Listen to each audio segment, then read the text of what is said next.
Imagine commuting to work at 225 miles per hour, non-stop. Keep an open mind and imagine travelling not just at speed, but in comfort.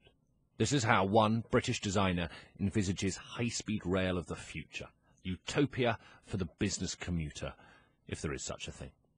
Perhaps the reality, though, will prove a little more mundane. Fewer sofas, maybe. There's better lighting, better sound insulation, and more, amenities. So plugging in your laptop, charging, screens, to really compete and get better than the car alternative.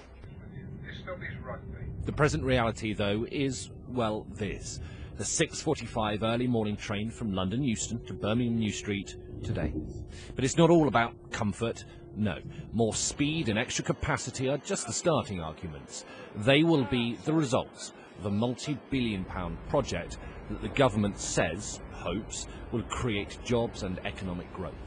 I'm absolutely determined to do what I can to make sure that British companies can really prosper whatever contract they're bidding for over the coming months and years.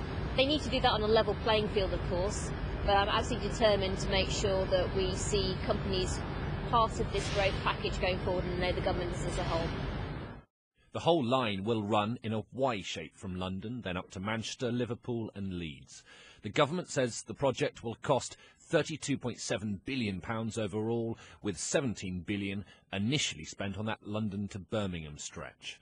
But one think tank has done its sums and doesn't quite agree. The Institute for Economic Affairs calculates that it will actually end up costing some £44.3 billion overall.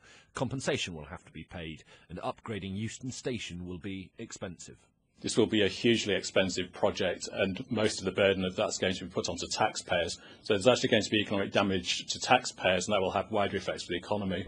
Back on the Birmingham to London line, these are the very businessmen and women that this project is supposed to benefit.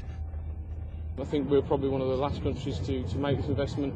My fear is if we don't make this investment now and no changes are made, we're going to have the same problems in 10 years' time. The major factor about whether we use HS2 would be dependent on the cost, because it's already expensive to use this service down to London. There is an element to this of keeping up with the Joneses, not falling behind international competitors, particularly for British importers and exporters, of which this company is one. When I'm building precision equipment as we are here, it's a requirement for the customer to come and visit, pass the machines off and that sort of thing. So we need high-speed rail from London to Birmingham, and we need it to go to the north-east, north-west and eventually Scotland.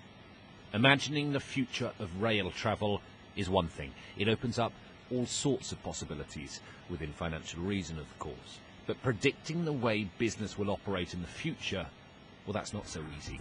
Think teleconferencing and faster broadband. Will we need to actually physically travel so much in 20, 30 years' time? Perhaps not. Then what? Alistair Bunkall, Sky News, Central London.